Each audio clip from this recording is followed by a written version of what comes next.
in speaking about measurement and calculation, or measurements and calculations, as your book suggests, we have to know a little bit about the scientific method. So I'm just going to write sci method, because spelling full words takes a lot of work for me. My fingers are sore. So the scientific method, just a little bit about this, because I probably talked about this in other classes, and I really don't need to bore you. I really wish not to do that.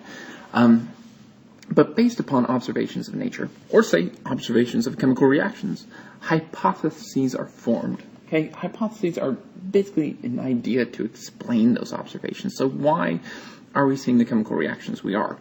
Well, we make a hypothesis, a prediction in that hypothesis, and then we test it. This is where the experiment comes in, right? We experiment to test that hypothesis, and if it supports the hypothesis, well, then we can, perhaps make a model, or like this as a theory, and further test it. If it's rejected, well, then we can revise our hypothesis and try again. We can go back into the same process and try it over. But we do have some essential steps, because you'll see different diagrams of this. So notice this is laid out by a scientific method. So here's our problem. To determine which soda cans will float and sink in water, so they gather information about the cans. They formulate a hypothesis. All the cans will sink to the bottom of the bucket. They test that hypothesis by running an experiment. They summarize the results, and they draw some conclusions. Okay, so that is following that process of scientific method. And again, there's different ways we could analyze, we could lay this out. Notice that's a little bit different than this one, but basically, again, observations, hypothesis, test it, and then you look at, did your test support it or not support it? Okay, but then the one thing we want to focus on then is, after these tests, what do these tests lead to? Say we have positive tests that support our hypothesis. And notice this one says a theory, but we want to be a little bit careful of saying theories there. Let's talk about what a theory is.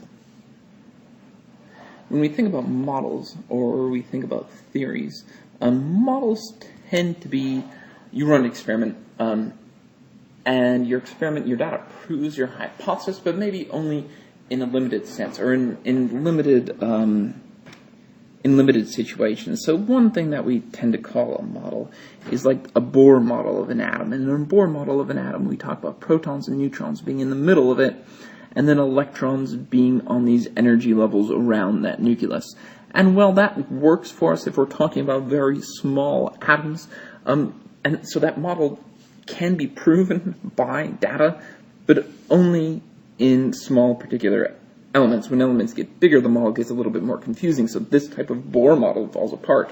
So models are supported by evidence, they're supported by experiment, but they're not, maybe best word to say is they're non-universal.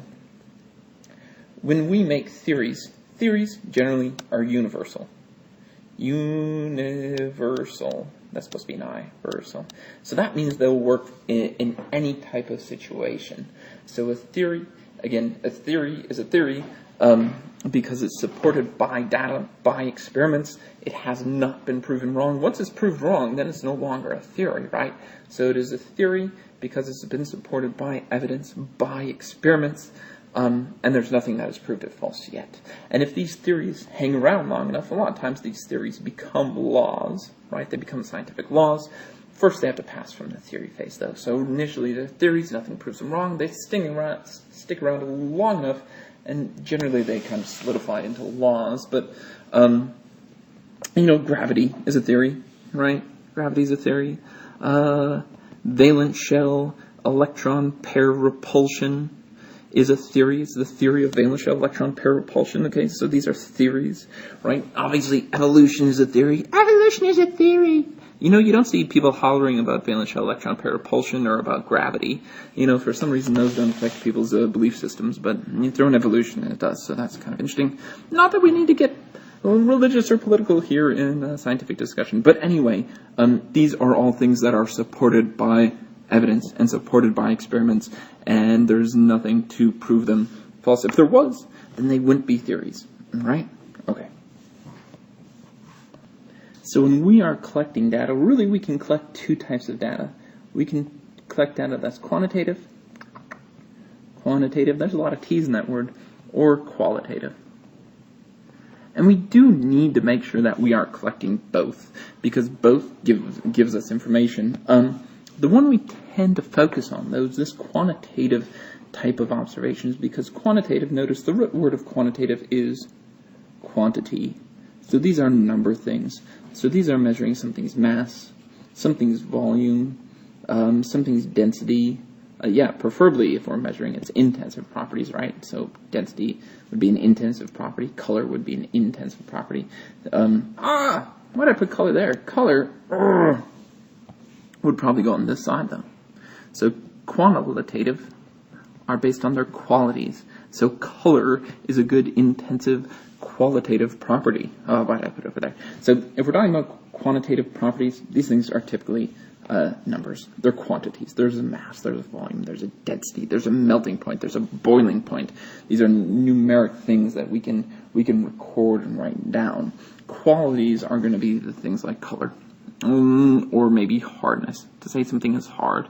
Now maybe you make up a mathematical scale and test it, and then it becomes quantitative, but if we're just observing these things, they're going to be qualitative. So often if we're recording the color or the smell, they're qualitative observations. A lot of times these are sense observations, right? What color it is, what it smells like, what it feels like, what it tastes like. All the senses that you might use when you're in lab. So we have quantitative, we have qualitative. Again, quantitative tend to be a bit more reproducible, so we try to focus on those in scientific labs. But the qualitative aren't. We don't want to just ignore things like smells or colors, because those can tell us what is happening as well. So it's not, qualitative observations aren't bad. However, we want observations more often that are reproducible, which are quantitative observations. The last thing we need to talk about if we're talking about running experiments is we need to talk about variables. And typically if we were running an experiment, we really want two variables. We want something called our independent variable, and something over here called our dependent variable. Dependent variable. Our independent is what we change or affect. So we are going to test acid concentration on skin burns. So we're going to pour different concentrations of acid on our skin and see how much it burns our skin. Well, our independent variable is the concentration of the acid. So the concentration of the acid is our independent variable. The amount of burning on our skin would be dependent burns. So how much does that concentration of acid affect the burns that it leaves on our skin? So again, the independent is what we change. The dependent is what we measure in accordance to that change. And really, we can only really want one independent variable at a time. Now, there likely will be more variables in an experiment. Those we're going to try to control, and so we call them our control variables, because we really can only test one thing at a time. We can test it and see the effect it has. Everything else would be a control variable. What the temperature is. Maybe we're getting burned because the sun's rays are really hot, so we want to control the temperature of the room that this is happening in. Perhaps the pressure. Perhaps how susceptible my skin is to burning. So with that, we'll leave you with a little cartoon about independent and dependent variables, because the independent variable is what we change, and that change affects Mr. Dependent Variable here, Mr. Lazy Man. Anyway, there we go.